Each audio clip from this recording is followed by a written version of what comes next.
Skanderbeg creates a lasting Albanian kingdom. In the 28th of November 1443 in the Battle of Niš or Nish in Albanian, Skanderbeg deserted the Ottoman army, returned to Krujë, and raised the Albanian flag. He used a forged sultan's letter to take control of the fortress of Krujë and declared rebellion. He beat the Ottomans in many battles, most famously Albulena in real life. He died in the 17th of January 1468. Without a hair to the throw in this history, he chose Liko Dukagjini. Let's get on to this. It was a cold night in Krujë, the 17th of January 1468. Skanderbeg was in his deathbed. Some say illness, some say poison. The truth no one knows. In this state a priest goes to see him as is tradition. Among his Amanet Albanian for last will, he said to leave the crown to Liko Dukagjini. When the news reached the north, Dukagjini was sad for 3 days and nights. He did not leave his room. How could he? His best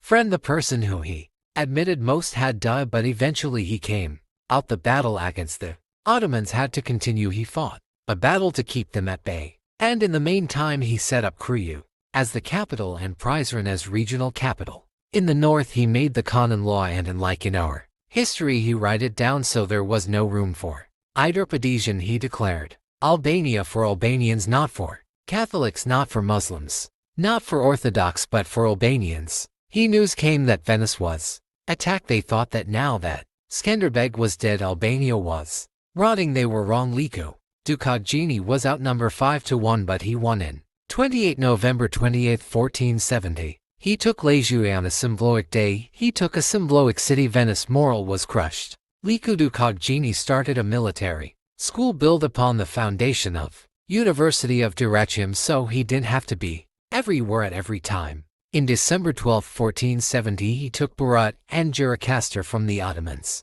He then started teaching new generals, new generations, how to fight, what to fight for. He then took the fight to a week in Serbia, although he set up Prizren as the regional capital of the north. It was under Serbian control. In a surprise attack he took Jakova, but not Prizren. So close yet so far. He raided Kosovo for the reaming of his life, but he never could control Prizren. He took over Dragaz or Dragash Albanian and Trpc or Sturps in Albanian. He surrendered Prizren in 3 sides, but could not take it. He took his army south. He took or Kolibri in Albanian and Filiates in Kamaria. But now he was a weak old man. Now he fought a few more battles, but they were all defensive. He couldn't take any city, but he didn't lose any either. It was 1481. Dukagjini was in his deathbed, just like his friend was 13 years ago, and just like he did. He needs to choose a successor. He chose one. Formed the academy. He